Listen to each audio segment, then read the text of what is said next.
people are hearing this right now. Yes. It's going on. Yes.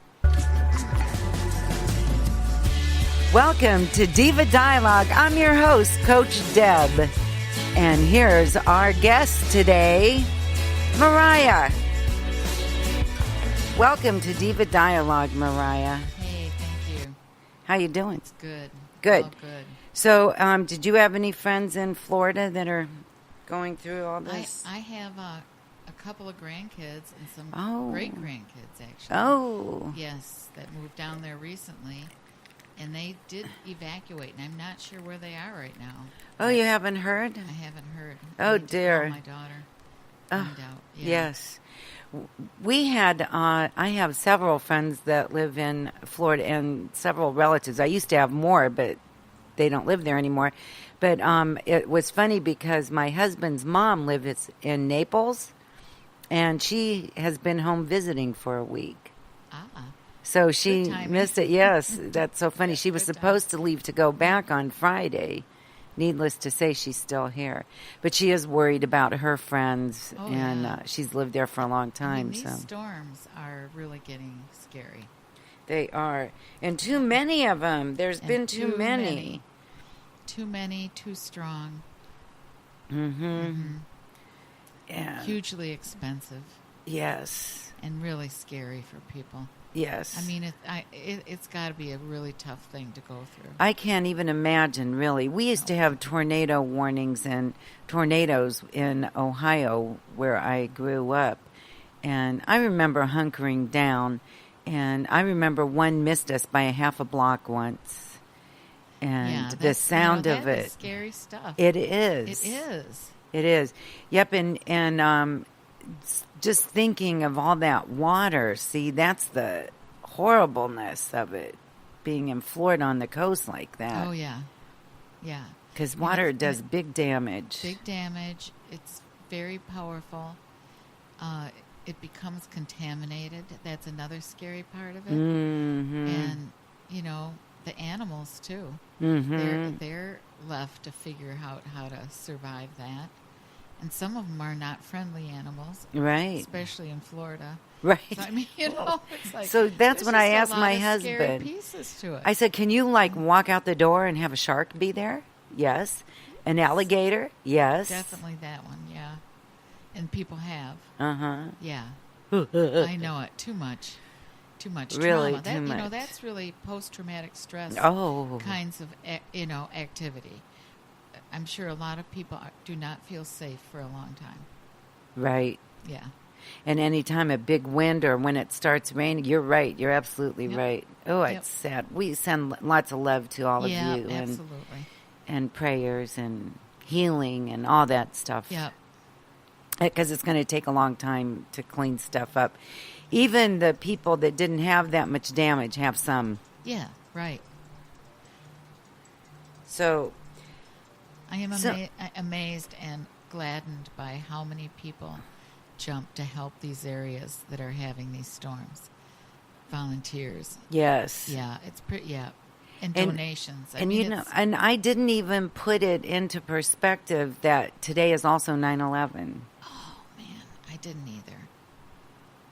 So tragedy. This is the time of year for it. So it is, isn't it? Yes. It's a transition time. It is. Yeah.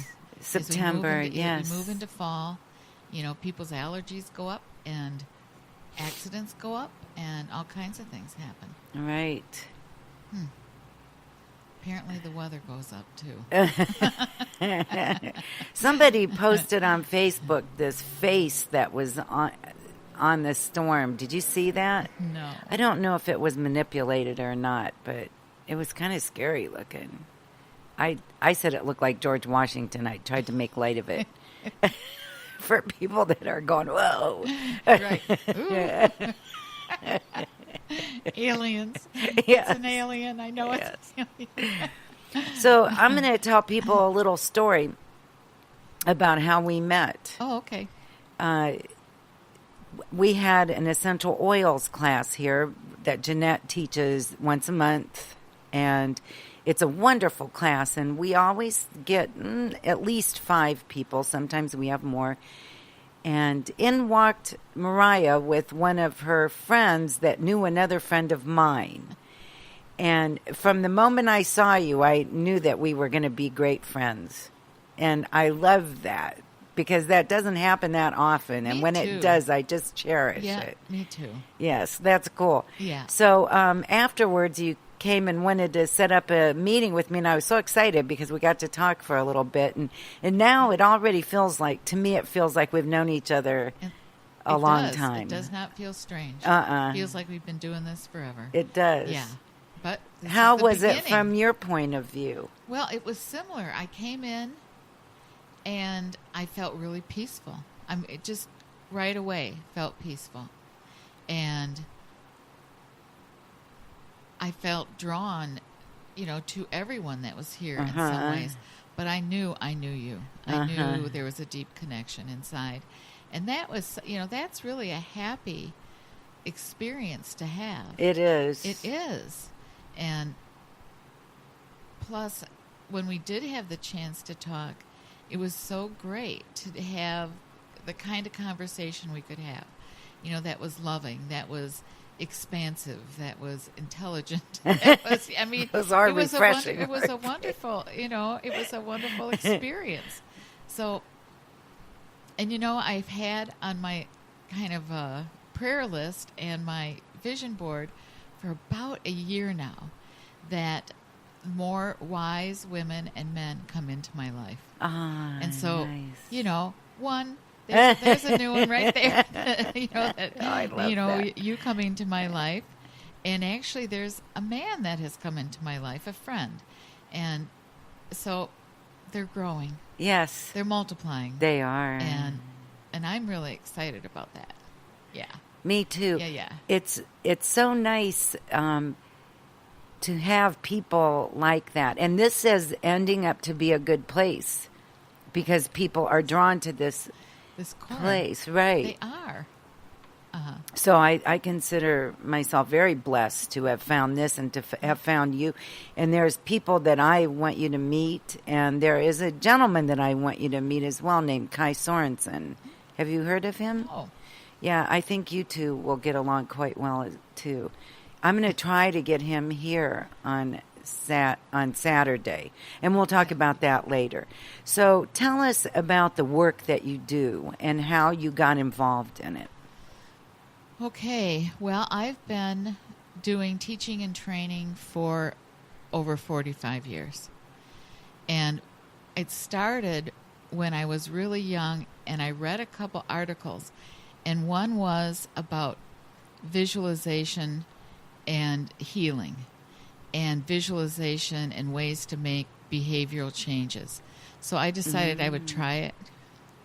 So at the time, I thought I should give up chocolate, which I have since decided no, chocolate's never going. But so I came up with this plan, and you have to pick like a noxious, icky vision to put on top of whatever it is you're trying to give up. So I picked spiders. And so I would visualize spiders running through the chocolate, spiders showing up, in different, chocolate things, crunching into chocolate, and there being spiders there. I mean, I really did my best to be grotesque. And so after a couple weeks, what happened was I now have not a single fear of spiders. They live in my house totally peacefully. They never bother me. And I did not give up chocolate. So I decided, well, it did work, but it did this reversal thing. Isn't that funny? Yeah, and that chocolate was definitely more important to me than my fear of spiders. So that was kind of where I started, thinking of doing more with mental imagery and meditation. I was already going to school in social work and human services, which I shifted to psychology. But so I was kind of on a little bit of that path. But reading some alternative types of things sent me in a different direction than I would have ever thought of going. And so when I moved to Bay City, I opened my own business. Not right away. I did some other kinds of jobs, but and it's called Wind Dancer. And I love that name. I just love it. It's the coolest darn name. And later on, when I was studying some things in Native American work in the medicine wheel, there's a place on the medicine wheel that's called the Wind Dancers. And that are people who help people shift their thoughts. And you didn't even know that at the time? I did not Isn't know that it. something? I know. I did not know it. And so it was so perfect. And that's really, I had a partner at the time, and we were working a lot with communication, so it fit totally into that. But when you get into ideas of affirmation and impacting on the brain, that's what it is. It's, shifting thoughts. Mm-hmm. And I have been doing some version of that ever since. And that was 40 years ago. Anyway. Wow. Yeah, that's amazing. It was a while. Right. I mean, you get led. There's just things. You run into an article or a word jumps out, like the word of this business. It's like you see the word, oh, okay, devolution. Oh, that sounds like my kind of thing. And then you start to wonder about it, and then you start getting pulled into it, and then, other things happen. So there's ways we are guided. Yes. And that's part of the adventure. It's a giant adventure. This is like the adventure of the mind, the adventure of the spirit.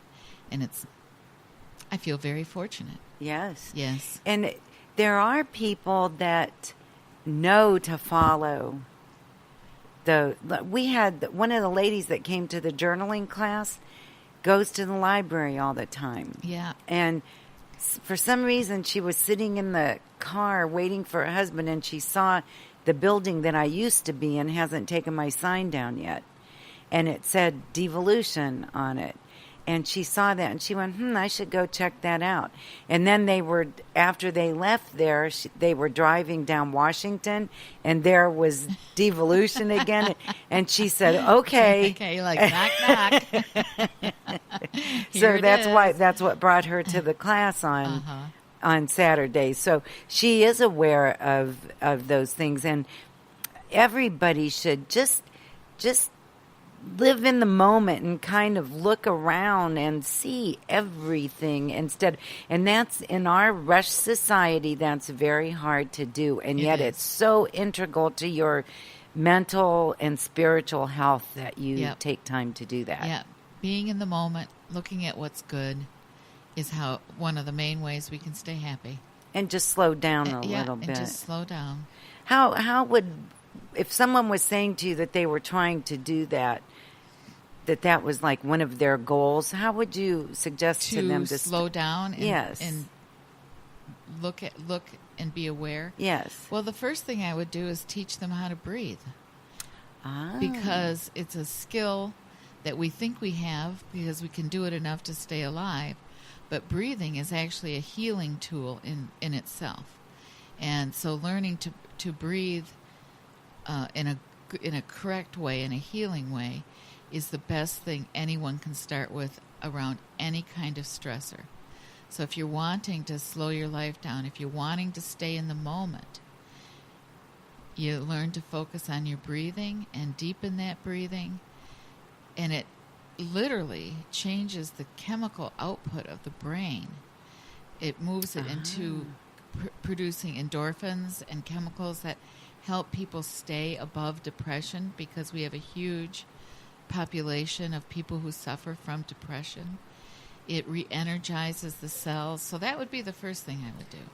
I would not have thought of that. So thank you. That's beautiful. You're welcome.